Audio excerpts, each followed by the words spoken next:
It's finally time to meet up with everyone! Paimon even dreamt of making the film last night. If Paimon remembers right, we're meeting at Hotel de Boer. Let's get going!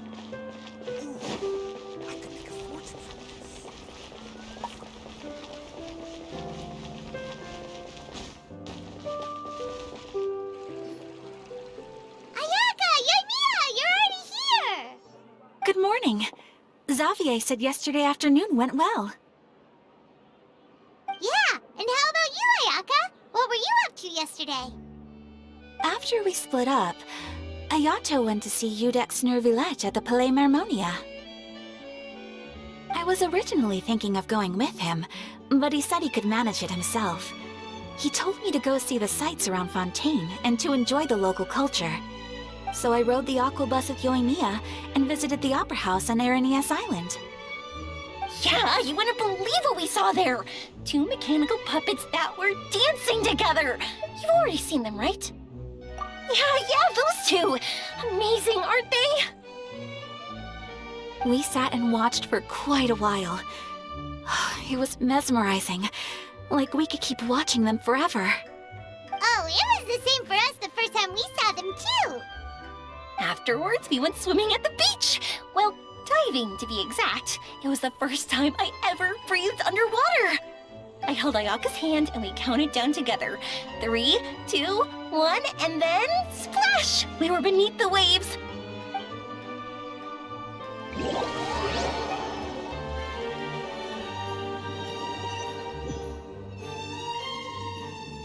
At first, I didn't dare to open my mouth. But once I couldn't hold my breath any longer, I decided to take a big breath in. Turns out the water wasn't as salty as I imagined. It didn't really taste like anything at all. Before I knew it, I was breathing like normal down there. It was an amazing feeling. Ayaka said I was too nervous and needed to loosen my grip. She got used to everything way faster than I did. I knew that the Traveler could do it, so I had no doubt we could do it too. That helped me feel at ease as soon as we dove in. The underwater world in Fontaine truly is beautiful. I love seeing the Romaritime flowers blossoming underwater, like little candles lighting up the streets at night. Yeah, and there were so many creatures that we've never seen in Inazuma. Like those fish that shimmer like a sword blade. Whoosh! Oh, and those big fish that call when they see people. Ooh. Oh, you mean Hunter's Rays and Blubber Beasts! I just love the name Blubber Beast. Just wait till Pops and the others hear about this. They probably won't believe a word I say.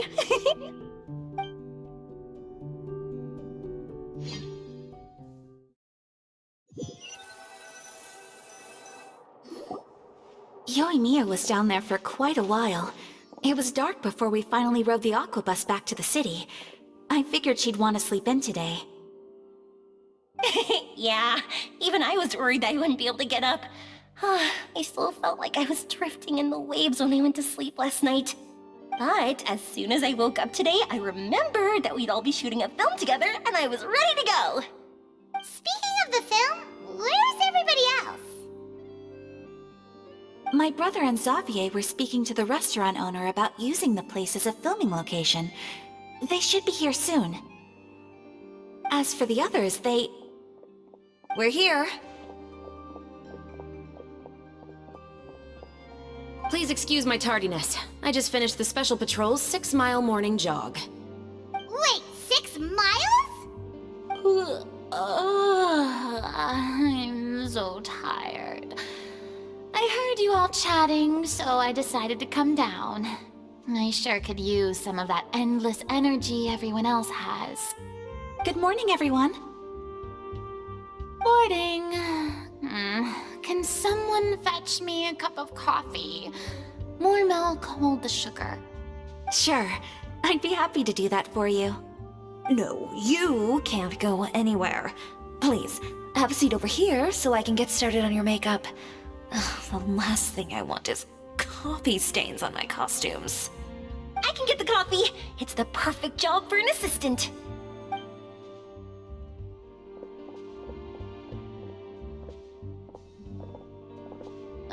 So much energy. Seriously, what's her secret? Oh, Yoimiya's always like that. But you sure look exhausted, Farina. It's because you're not used to waking up so early, huh? Of course not. I spent the whole night reading the novel from cover to cover, marking sections that either need to be omitted or adapted. Wow, Paimon didn't expect you to be so thorough. Well, I was the biggest star in all of Fontaine after all. It takes more than just a pretty face to earn a reputation like that. I know how to get serious when the situation calls for it. I went all out when I was acting as an Archon, so why wouldn't I do the same for my own life? Here's your coffee, Farina.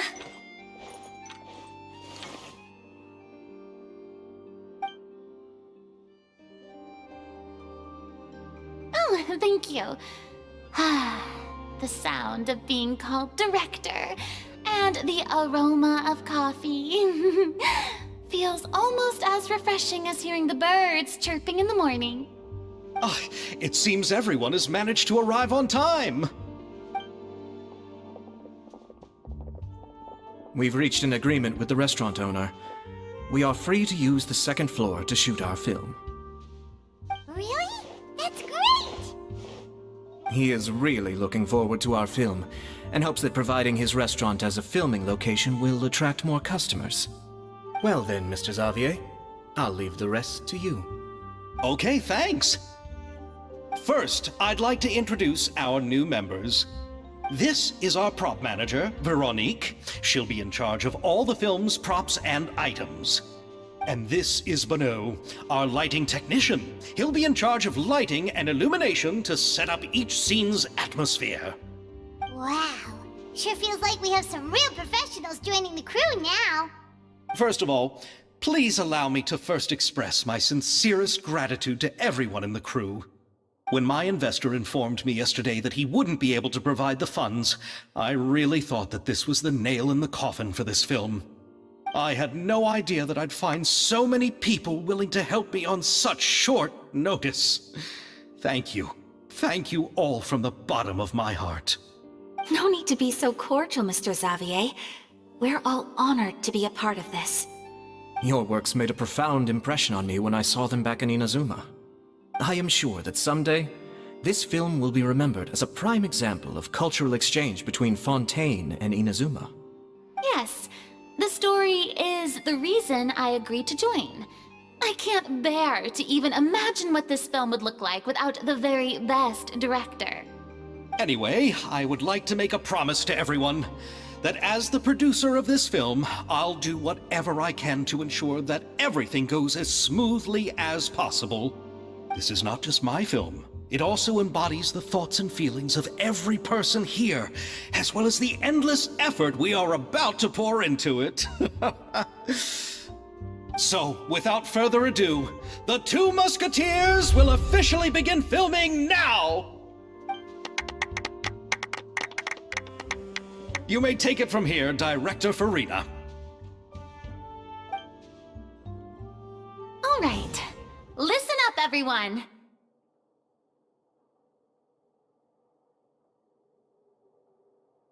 The first scene takes place when the two young musketeers are living at the Baron's home, still unaware of all that is about to happen to them. We'll need props and lighting to set the scene. Our lead actors can go get their makeup done, and extras, please take this time to go over your positions. Whoa, seems Farina's really kicking things into gear as the director.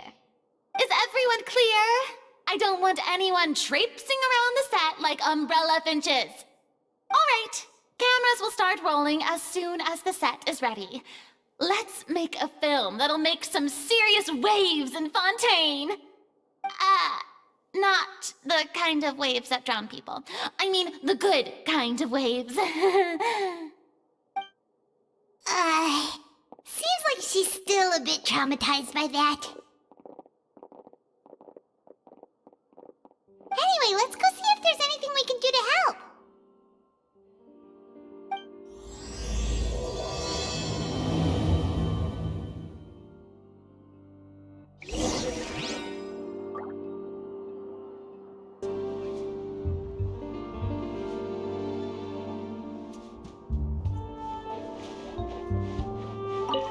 I don't need any help here.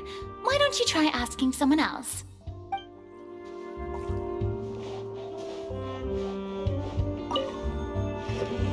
How about here?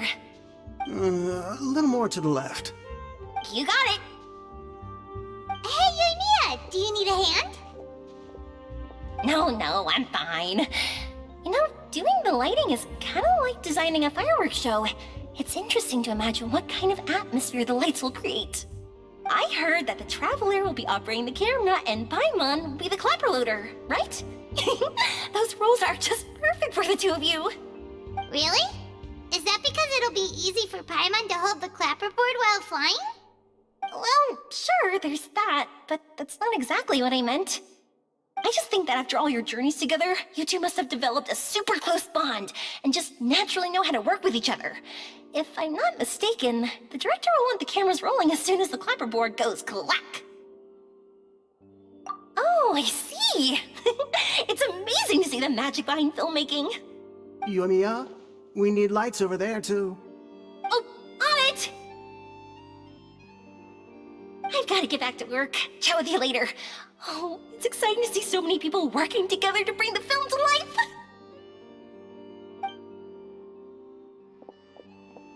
Seems like Yoimiya's really getting into it. But she was right. We do have a super close bond, don't we? Paimon's really happy to hear that.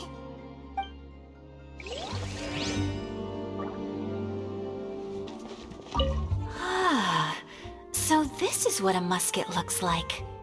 Not exactly.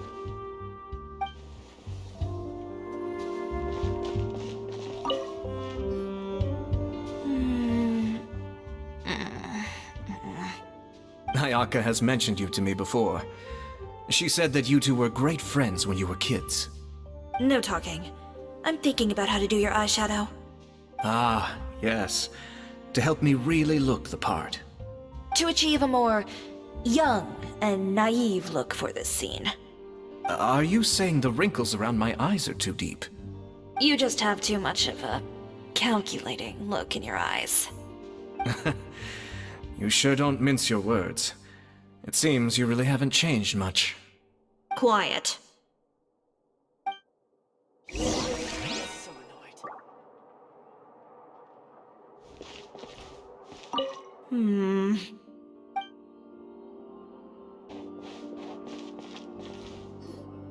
So, this is a real musket? No, it's just a prop weapon. Not bad. Have you seen a real musket before? Only in books and newspapers. I made this one based on the relative shape and proportions I saw in reference images. When we're filming, some special gunpowder will be applied around the muzzle, which will help create the flash and smoke effects of a real gun being fired. Which means it'll be up to the actors to portray the recoil. That's right. The sound effects for gunshots will also be added in post-production. Thank you, Veronique. I think I know where to start now. However, the musket's gears and firing pin could still use some work. Adding some wear on the metallic components will make them appear more realistic. Also, be sure to rub the muskets with some oil each time before we start shooting. That'll give the impression that the firearms have been well maintained. Good point. You seem to know a lot, Miss Chevres. I assume you use these types of firearms on a regular basis? Yes, I perform routine maintenance on my weapons every day. Just like we as people need to eat and sleep, muskets need to be cleaned and maintained. I also perform similar care for my sword every day, and familiarize myself with its shape and weight, to the point where it feels like a natural extension of my body. Yes, this way, our weapons will never betray us in the heat of battle. Yes, well said. It seems we have the same philosophy on this topic. Oh, sounds like they found a common interest to talk about. Though these props differ from the muskets I use, I can still give you some pointers. Good. I look forward to your instruction. First and foremost, never point the weapon at anyone, regardless of whether it's a real or prop weapon or whether you're holding it or it's on the table.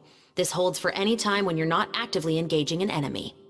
Okay, understood.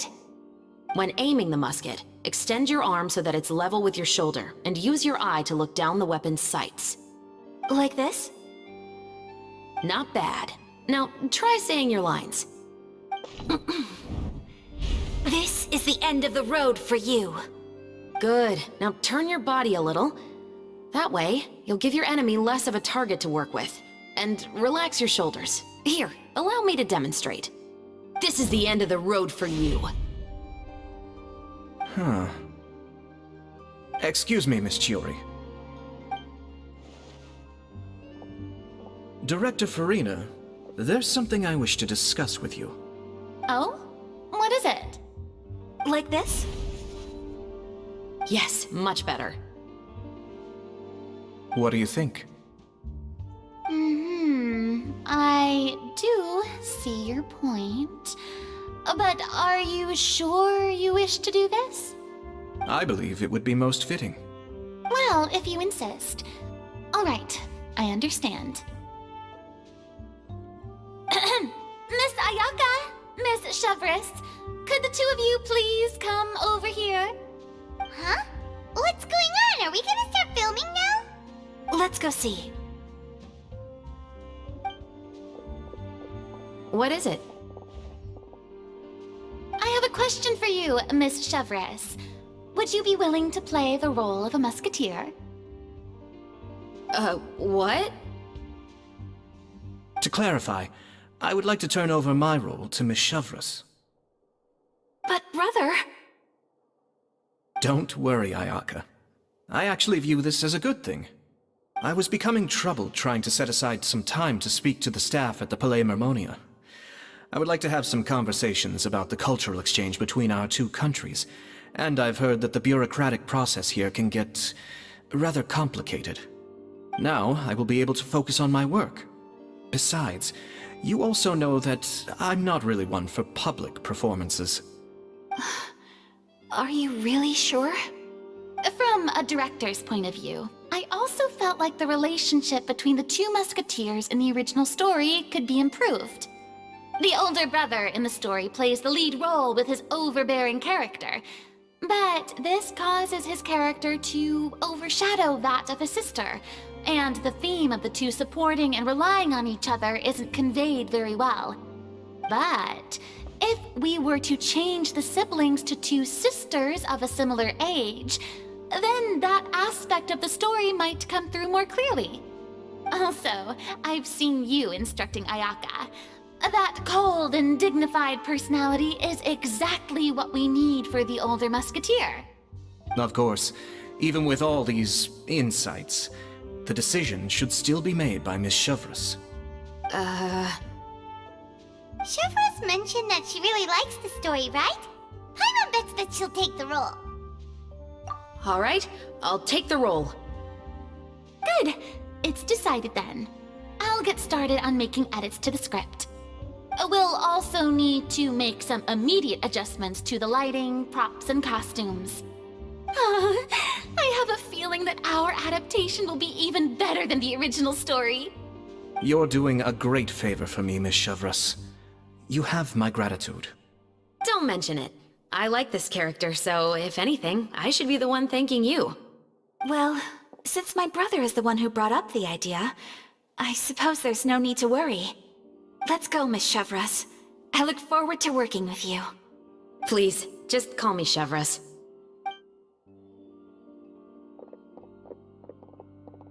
Seems like you're really going out of your way to solve the problem I was having with your makeup. Surely you jest, Chiori. I assure you that I was mostly motivated by a desire to spend more time on formal business. Oh, come on. You really think I'd buy that? According to what I've heard from Ayaka, her brother is someone who can juggle 10 different matters at the same time. I'm sure you have other reasons for backing out. Perhaps. Ayaka always said she wanted to go out and see more of the world, just like the Traveler. But I feel that she needs not only to see other nations, but also to make some different kinds of friends. I think it would be harder for her to make new connections with me constantly by her side. I would like to give her some space. Alright, go on. Spoil her some more. Ayato! It's too bad you're stepping down from the role. Paimon really wanted to see you act as a musketeer. No need to poke fun at me. I'd wager that you also felt that I wasn't the best candidate for the role. It's a little hard for Paimon to imagine you saying those lines. Yes, I've made an appointment to meet some people from the Palais Mermonia. Now, I will have some more time to prepare. Traveler, get the camera ready. Paimon, get the clapperboard. Actors, to your positions. We're about to start shooting the first scene. Go on now. And please take good care of Ayaka. Yep, don't worry. Thank you. I look forward to seeing the film when it's finished. All right, now that we're all here, let me help set the scene for everyone. The first scene takes place when our two main characters are still living at the Baron's estate. They've been ostracized and verbally abused by others in the household, but they still have no idea why. We want to capture how naive and innocent they are, despite their pain. Chevres will be playing the role of the older sister, Tulip, and Ayaka will be the younger sister, Iris. Be sure to get close-ups of the main characters at the right moment. Silence on the set! Lights! Camera! Action! Let's go! Tulip, Mother's been out for quite a while now. Perhaps she went to pick some flowers on the way home. You know how she loves flowers. Iris, Tulip! I'm home! Mother! You were out for so long, we were beginning to worry about you. I'm sorry, but I'm back now, safe and sound. Here, I brought your favorite treat, apple turnovers. Mother, what are those bruises on your hand? Huh? What bruises? Oh, I must have bumped into something while I was working yesterday. But I didn't notice them this morning. Then perhaps they're from when I accidentally tripped when I was out just now. By the way, did you have fun playing at home? What's the matter, Iris? Well, we've realized that no one really wants to play with us. They even took Iris's doll and spat at us. And they even called us names. They said we were... Shh! It's all right, don't worry. Girls, listen to me. It doesn't matter what anyone says. Don't listen to them. No one can define you with such words. You both have wonderful lives ahead of you. Just like your names. You will both blossom like beautiful flowers. Maybe your time to blossom hasn't quite come yet, but one day, you two will bloom more beautifully than anything else. Don't let the soil you're in now ruin your future beauty. Understand? My dear daughters. And cut! Not bad. The actors' emotions were all on point. Let's keep that take. Also, if our clapper loader could avoid shouting at the start of the scene next time. Oh, got it. Great. I was a little worried that my nerves would get the better of me. What about you, Chevres? I felt fine. The lines weren't too difficult at all. Seems like Farina must have adapted the role nicely. You two were great. I couldn't tell it was your first time acting in a film. You should have more confidence. Thank you for your encouragement. Positions, everyone! We'll move on to the next scene after we try a few more camera angles.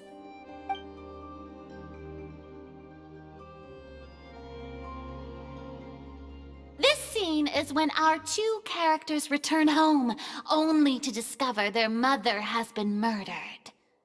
Ready? Lights! Camera! Action! Mother, we're back! Mother?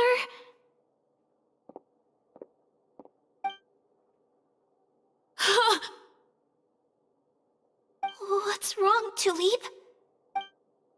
Iris, stay away! Huh? Why? What's... Mother! Mother... She's... Huh? There's poison in this cup. Huh? I could have sworn I've seen this kind of cup before. Those aristocrats. They didn't even try to cover up their actions.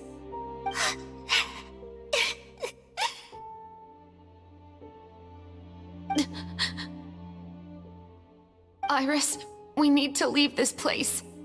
Leave? But now that Mother is gone, where can we even go? Anywhere.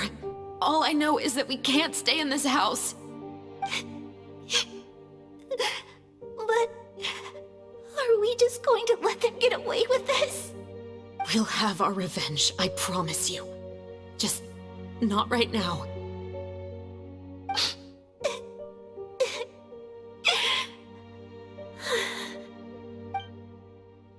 Come on, let's go. No, wait. We can't just leave Mother here like this. At least let me leave this rose with her. That's why we went out in the first place. To buy her this flower. All right. Goodbye, Mother.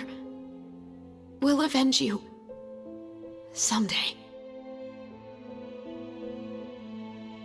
And cut! Beautiful! Great performance! Oh my, you're so amazing, Ayaka! And were those real tears I saw? How did you do it? I was surprised too. Thank you for the kind compliments. Actually, as soon as Director Farina said action, I told myself not to think about anything. I just felt the weight of the moment and became the character. It's quite similar to practicing the art of the sword. You clear your mind and focus only on what's happening in front of you. Ayaka's performance was amazing. Have I discovered an acting prodigy? Pipe down, everyone! We need to move on to the next scene!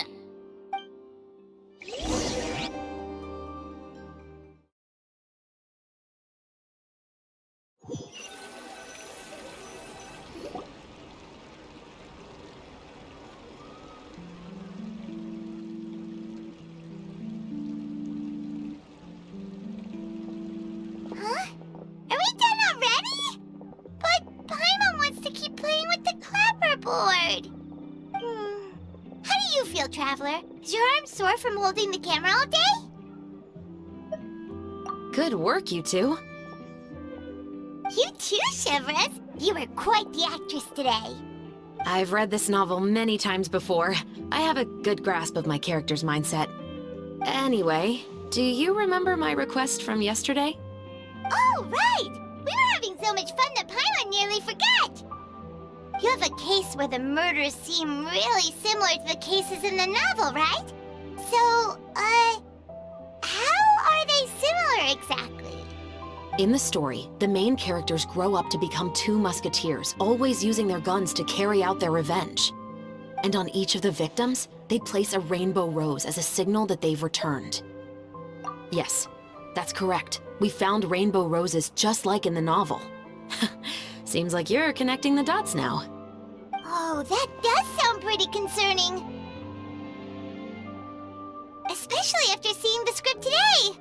Ooh, now Paimon can't stop wondering what kind of ulterior motive the murderer might have. What do you think, Traveler? You're smart. Paimon wants to hear your thoughts. Good. On behalf of Fontaine's Special Security and Surveillance Patrol, thank you for your dedication to justice. There's no time to lose. We should start investigating right away. Follow me. Huh? Right now?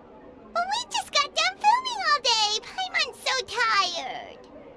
The most valuable intel always comes after nightfall.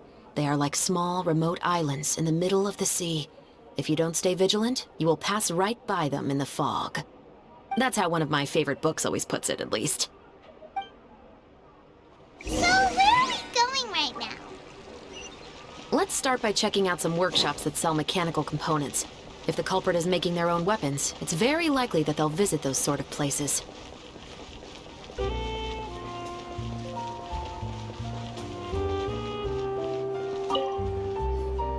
Welcome to LeChaux's Clockwork Workshop. How can I help you? Hello. I'd like to know if anyone has purchased some special components lately. Special components? Sorry, could you be more specific? I mean the kind of components that aren't typically used for clockwork toys, but for firearms. Huh? For firearms? No, we don't sell those sort of things here. Don't misunderstand. I'm not here to cause any trouble. We are merely investigating a case, and we're hoping that you could cooperate. Well, to be completely honest, I'm not even sure what kind of components that would entail. Has anyone ever purchased components here as an individual, rather than on behalf of an organization? We have a lot of customers who buy toys, but those who buy components are all regular customers who buy in bulk on behalf of their organization. Is that so? I understand. Thank you for your cooperation. You're welcome. It's the least I can do.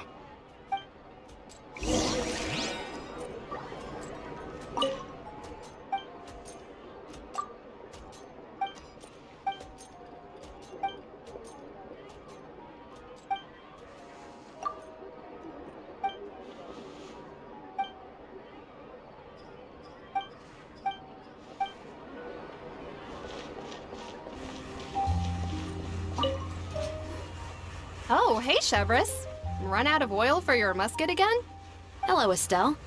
I want to know if anyone has come to your shop recently to order some firearm components. Oh, is this another case? Let me think. I don't think so. Some people have requested that I make some prop guns for the Fontanalia Film Festival, but I refused all of those requests. Oh? Why's that? Because there's no profit! I only make things here that can do some real heavy lifting.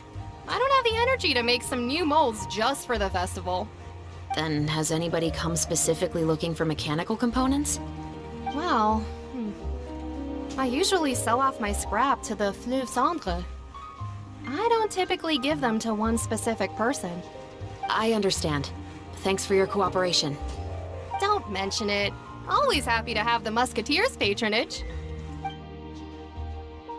Seems like we haven't found any leads to go off yet. Yeah, unfortunately. All right, let's head to Fleuve Cendre next. Huh? Are you sure? People might not be so thrilled to see the captain of the special patrol there. You think so, huh? Then I guess you don't know. Huh? Know what? That I grew up in Fleuve Cendre.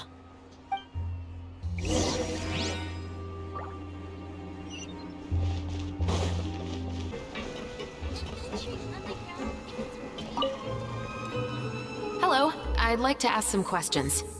I don't know anything. Don't worry, I'm not here to arrest anybody. You say that now.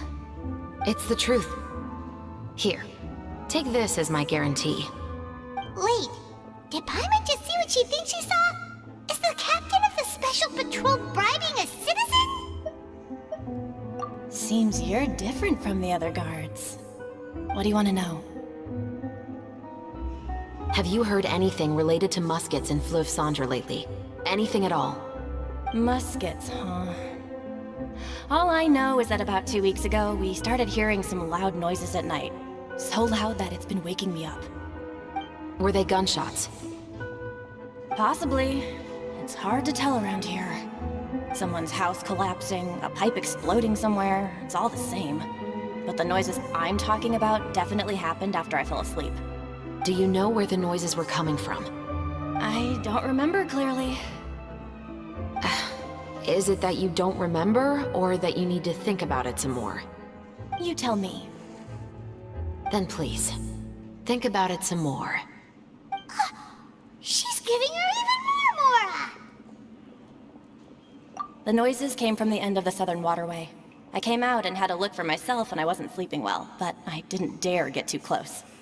That's all I know. All right, I'll take your word for it. Thanks for the pâte de fruits.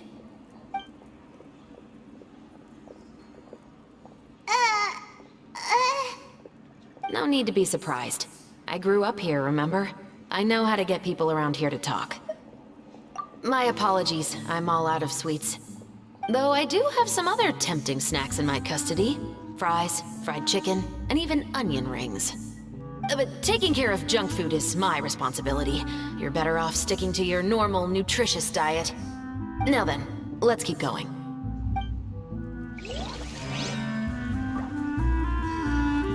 You're most certainly correct, my dear.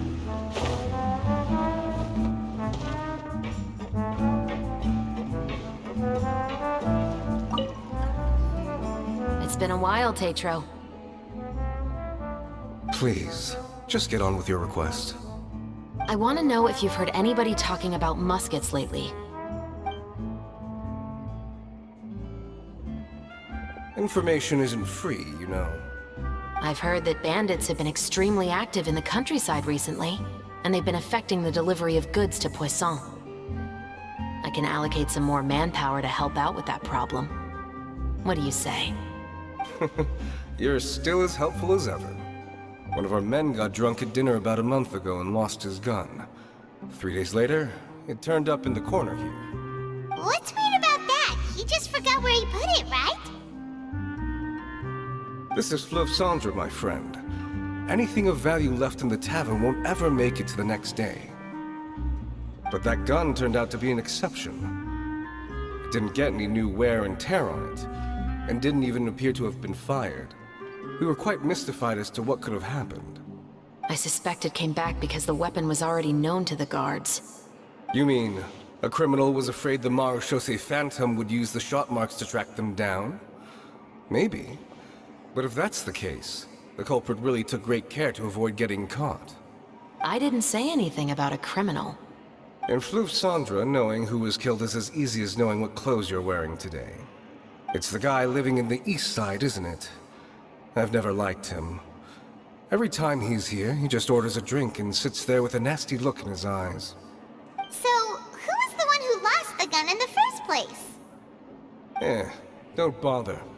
Even if you asked, he wouldn't admit to owning a gun to some strangers. Not to mention the captain of the Special Security and Surveillance Patrol. He's right. I know you grew up here, Chevreuse.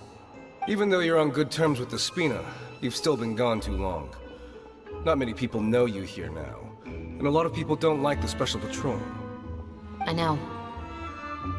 So take my advice and don't show your face too much around here. It's for your own safety. I'll come and go as I please, and I'm afraid I'll be appearing more often due to my work. All right. Don't say I didn't warn you.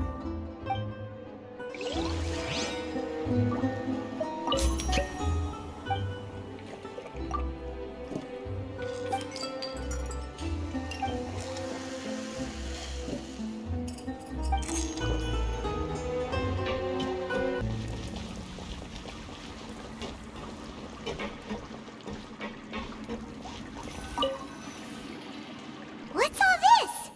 Some broken planks and barrels, as well as some liquor bottles? Yes, but have a closer look, Paimon. Even though somebody has purposefully tried to clean them up, these are obviously marks from musket bullets. In other words, someone was here trying to improve their shot. They were using the barrels and bottles for target practice. Could it have been the killer? Your guess is as good as mine. Although many people at Fleuve Cendre own guns, few hide the fact from others. And even fewer would go to such lengths to hide markings from practice shots. Anyway, let's go. There might be more to this.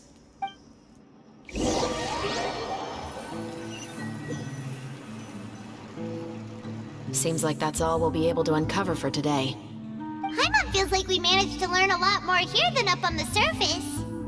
Yes.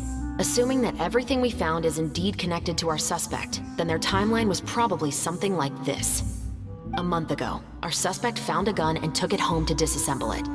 Once he'd figured out its mechanics, he brought it back. In the following weeks, he used some parts to create his own makeshift musket, and took it to the Fleuve Cendra for target practice. Then, a few days ago, he found his target and carried out the murder. Once the deed was done, he left a rainbow rose on the body, just like the scene in the novel. That all makes sense to Paimon, but we're still no closer to figuring out the killer's identity. The deceased was a resident of Fleuve Cendra. It's said that he was a poor, solitary man. Yeah, that's also something I'm trying to figure out. If we are indeed following the novel, and there's a story behind the murder, then this murder should be an act of vengeance. But according to our investigation, the deceased didn't have any enemies. He was no saint, but no one's heard of a rival who hated him enough to shoot him dead, much less care to leave a rose on his body. What message is the killer trying to convey, and to whom exactly? We've thoroughly investigated that possibility. He claims to have spent the whole day at the Opera House on the day of the murder, and the staff there have confirmed his account. Okay, so he has an alibi. Not only that, he lacks a credible motive as well. He has a family of his own, and both of his parents are still alive. I've looked into his records. He was adopted at the age of 6, and all the proper procedures were followed. There are also records of him at an orphanage before then. In the story, the mother of the 2 musketeers was murdered after the children turned 10. Of course, he could have changed the children's ages, but I don't want to assume anything without evidence. More importantly, I've also had a chat with him in person. He didn't seem like the kind of person who would pull the trigger to kill a man. Then, what should we do now? We have all this new information, but it doesn't help us move forward. Investigations take time. I didn't expect us to catch the culprit in just a single day. How about this? Let's spend the next few days filming with the crew. We can continue the investigation once we're done with the film. I'm sure that given time, new leads will present themselves. Wait, but weren't you saying Intel is like small, remote islands in the middle of the sea just a moment ago? Wouldn't you just miss them if you were to stop looking? Ah, but the book had more than one reference to the islands, Paimon. Oh? What else did it say then? As long as you spend enough time sailing through the fog, you'll eventually come across an island.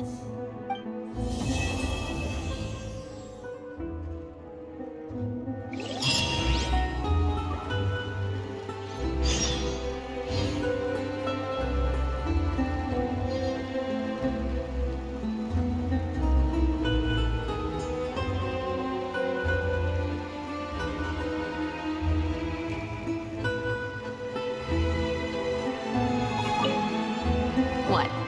Never thought that the captain of the Security and Surveillance Patrol could come from the Fleuve Cendra? You mean rising through the ranks? It was a struggle, for sure. But as long as you can distinguish yourself through your accomplishments and skills, you'll eventually be recognized for your worth. If you look at it another way, my life at Fleuve Cendra has actually taught me a lot of valuable skills. Skills like how to barter with criminals or how to think in their shoes. Of course, I'd appreciate it if you could keep this a secret between us. What? Never thought that the captain of the Security and Surveillance Patrol could come from the Fleuve Cendra? Honestly, I'm pretty shocked too. There used to be a time when I thought I would never be able to join the guards. But as long as you can distinguish yourself through your accomplishments and skills, you'll eventually be recognized for your worth. If you look at it another way, my life at Fleuve Cendra has actually taught me a lot of valuable skills. Skills like how to barter with criminals or how to think in their shoes. Of course, I'd appreciate it if you could keep this a secret between us.